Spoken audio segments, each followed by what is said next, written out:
ایک گھریلو زندگی کی مثال لیں. مثلاً ایک بچی کی شادی ہوتی ہے، وہ ایک نئے خاندان میں جاتی ہے. اب وہاں اس کا بہت سارے لوگوں سے وابستہ پڑتا ہے.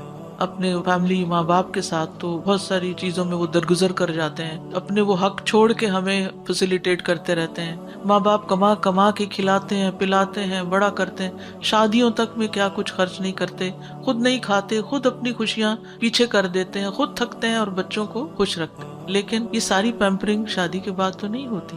اب جب ایک لڑکی شادی ہو کے سسرال میں آتی ہے تو وہ یہی ایکسپیکٹ کر رہی ہوتی ہے کہ اب یہاں بھی مجھے شہزادی بنا کر ہی رکھا جائے. لیکن عموماً ایسا نہیں ہوتا.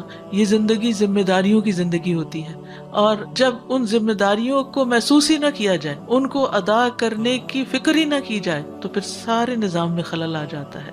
اس میں پھر کبھی دین کا سہارا لیا جاتا ہے کہ عورت پہ گھر کے کام کی ذمہ داری نہیں، عورت پہ ساس سسر کی ذمہ داری نہیں، عورت پہ یہ بھی نہیں، عورت پہ وہ بھی نہیں. تو نتیجہ کیا ہے کہ جب وہ صرف حقوق لینے کی باتیں کرتی ہے اور حق دیتی نہیں ہے، عدل سے ہٹ جاتی ہے، تو پھر وہ زندگی خوشگوار ہو ہی نہیں سکتی. اور پھر خاص طور پر اگر انسان اپنی آخرت کو بھول کر یہ زندگی گزار رہا ہو تو اس میں پھر جھوٹ، فریب، بعض اوقات بد عہدی، بعض اوقات چیٹنگ، بہت ساری چیزیں شامل ہو جاتی ہیں جس سے معاملات میں کمپلیکیشن بڑھتی چلی جاتی ہے. تو اس لیے بہت ضروری ہے کہ کہیں پر بھی ہم ہوں، گھر کے ادارے میں ہوں، گھر بھی تو ایک انسٹیٹیوشن کی طرح ہے نا. تو جب تک ہم اس کی بنیاد بھی، کیوں خطبہ نکاح میں 4 دفعہ تقویٰ کا حکم دیا گیا ہے، جب تک اس کی بنیاد تقویٰ پر نہیں رکھتے اور وہاں پر بھی ہم آخرت اورینٹڈ نہیں ہوتے، تو پھر صحیح طور پر دنیا کی تعمیر بھی نہیں ہو سکتی.